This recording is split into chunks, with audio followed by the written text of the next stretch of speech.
Kamusta guys? You're watching the News Listener. Ako po si Angelo. At pag-usapan natin tong balita. Ayon sa ABS-CBN, sabi daw ni Senator Risa Ontiveros na kung nasa sesyon pa ang Senado, walang arestong mangyayari laban kay Bato at Bongo. Kung natatandaan nyo, yung ICC nagpalabas na ng impormasyon sa mga core perpetrators ni Duterte doon sa drug war. Okay? At kasamang itong si Bato bilang chief of police nung panahon na yon at si Bongo which is yung assistant ni Duterte nung panahon na yon. Okay? Uh, merong ugong-ugong na malapit na yung warrant of arrest nila, 'di ba? At ang mga dilema uh, na baka hindi maaresto, itong Senado daw natin, kung nasa sesyon, ay hindi daw pwedeng arestuhin itong dalawa na ito laban sa crimes against humanity. So dito, hindi ako agree kay Senator Risa Ontiveros. At saka kay kay Bam Aquino. Although, guys, binoto ko tong dalawa na to nung mga nakaraang election, pero in terms sa mga bagay na sinasabi nila pa sa case ng EGK, syempre hindi tayo mag-agree kung mali naman yung kanilang pinagsasabi, di ba? So kay Bam Aquino, sabi niya, dapat po yung mga trial po niyan, ideally ay dapat dito po talaga sa Pilipinas. Kasi yung mga biktima po ay nandito rin po sa Pilipinas, no? At siguro po yung hostisya sa mga bagay na nangyari dito, maganda rin po ang mangyari dito. Yun ang yung paghahanap ng hostisya, pero siyempre po nire-respeto natin yung proseso na nangyayari po sa ICC doon pa sa ibang bansa. So, guys, pag-usapan natin muna yung sinabi ni Senator Risa Ontiveros. Sabi niya, kung nasa sesyon pa daw yung Senado o Kongreso, wala daw. Okay? Pero para sa akin, maling-mali ito eh. Okay, so punta tayo sa baba. So balik tayo sa ABS-CBN News. Ayon dito, Senate Deputy Majority Leader Risa Ontiveros maintained that no arrest can be made in the Senate while they are in session. Nasa session sila, di ba? This after Senator Bongo was identified and Bato de la Rosa rather as well were identified as co-perpetrators doon sa kaso ni Duterte. Okay?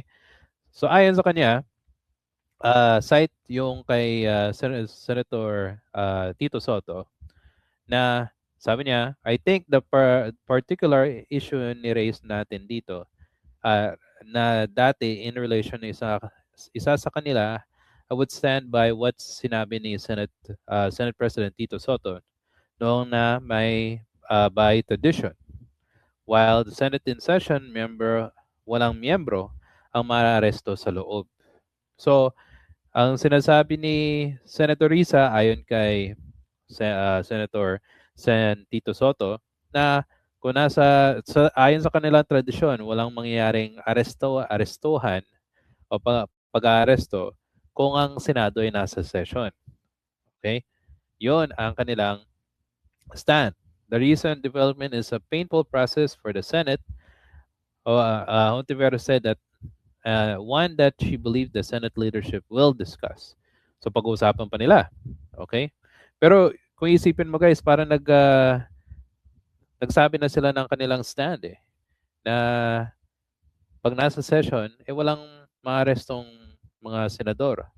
Ang problema natin, yung kaso ni Bongo at saka ni Bato is crimes against humanity. 'Di ba?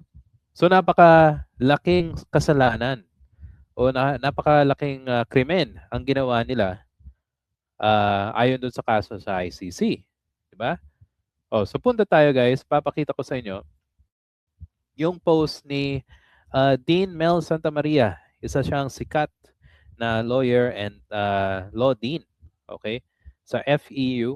At saka nagturo din po siya sa Ateneo. Meron siyang blog actually guys, so you can check that out. So sabi niya dito, doon sa comment niya about kay Senator Risa, na yung tradition, long-standing tradition, is that a mandate of the Constitution? Sabi niya, we find ourselves witnessing a curious spectacle in the House of the Senate. We hear the talk of a long-standing tradition, yun ang sinasabi niya, that shields legislators from arrest while they are in session. They speak as if uh, we're an impenetrable fortress. Kumbaga sinasabi niya, parang isang malaking pader na hindi magiba. Yun ang pagkakasabi nila. Okay? But when we look at the actual text of our Constitution and pertinent law, we see this fortress is not a wall. It's a gate. For many, the gate is wide open. So, hindi siya balakid, hindi siya wall na hindi dapat magiba. Okay? So, ayon sa Constitution, sabi niya dito ni Sir Mel or Dean Mel, yung una, Article 11, Section 11 of the Constitution is clear.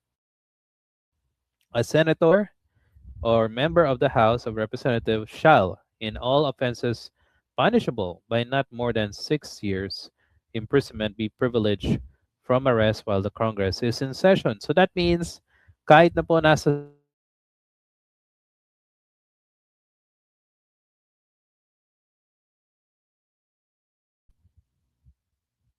senador at mga kongresista natin ay uh, hindi po sila privileged na hindi maaresto. Pwede silang maaresto as long as the offense is more than 6 years. Okay? Second, yung under Section 7 Republic Act 9851, yung crimes against humanity, if punishable by reclusion temporal, so let's just say it's 12 years and 1 day or to 20 years, or if great result in death, reclusion perpetua, the math is clear. This is more than double constitution threshold for arrest. In international law, the period might be even longer. So that means yung crimes against humanity na kaso laban kay Bongo tsaka kay Bato is longer than 12 years.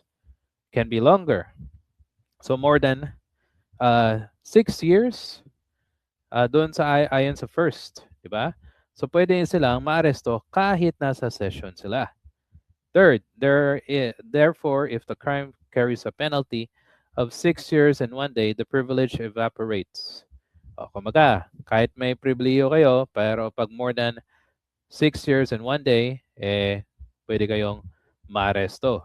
Fourth, there are no exception, footnotes, reservation, and qualification in the Constitution, much less the highest law of the land does not make a long-standing tradition. O, so wala daw yun, yung tradition na yon na yung Senado ay exempted. Fifth, crime involved is not a simple crime. That yun ang sinasabi ko eh. Hindi siya simpleng krimen. It's a crimes against humanity. At imagine niyo yung mga senador, tapos pagtatakpan nyo, hindi nyo gusto, ayaw nyong litisin ng ICC, pero pag didepensahan nyo, talagang kukuyugin kayo ng mga taong bayan. Diba? Excuse me. 6, our law enforcers are also tasked to apprehend whoever is to legally arrested. In a sense, enforcing the wanted is a duty. Obstructing enforcement by means not constitutionally and legal allowed, however, clock by tradition. So, kumbaga pinagtatakpan or defended by the tradition na sinasabi nila. So, klarong-klaro. The law is the Constitution and the law is clear. The penalties are clear. So, that means, ayon kay Dean Mel Santa Maria, klarong-klaro na pwede silang arestuhin. Dapat, hindi nila pinagtatakpan tong mga mokong na to. Diba? Okay. At, by the way guys, yung sinabi ni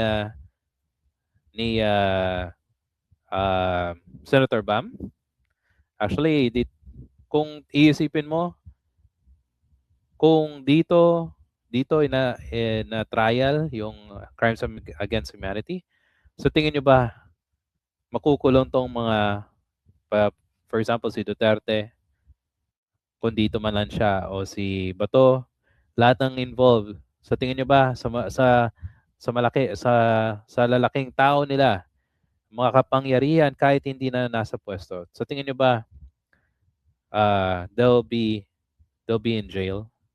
Pupunta ba sila sa kulungan? Para sa akin hindi. Ang dami nagsasabi, kahit mga research online, napaka slow at unfair yung justice system natin dito sa bansa. Okay? Ang daming kaso na nakabingbin. Okay. Kahit i-research nyo pa, ang dami nagsasabi yan. Criminal justice in the Philippines is rotten. Slow justice, impunity reigns in the country. So, kung dadalhin mo dito yung kaso, I don't think may mapapala ang Pilipino. Kaya mas mabuti yung mga principal, mga high-ranking na involved sa EJK, doon sa ICC. Pero yung mga maliliit na tao, dito na lang po para at least maging mabuhay naman yung ating justice system. At sana may mga senador na katulad nila na amendahan, palakasin ang justice system natin para mabilis at clear at fair ang trial dito sa Pilipinas. Okay? So ano sa tingin nyo guys? Kung meron po kayong komento, suggestions sa ating video, paki-comment po sa ating comment section. Kung nagustuhan nyo po ito, please hit the like and subscribe button. Salamat po and I'll see you sa susunod na video.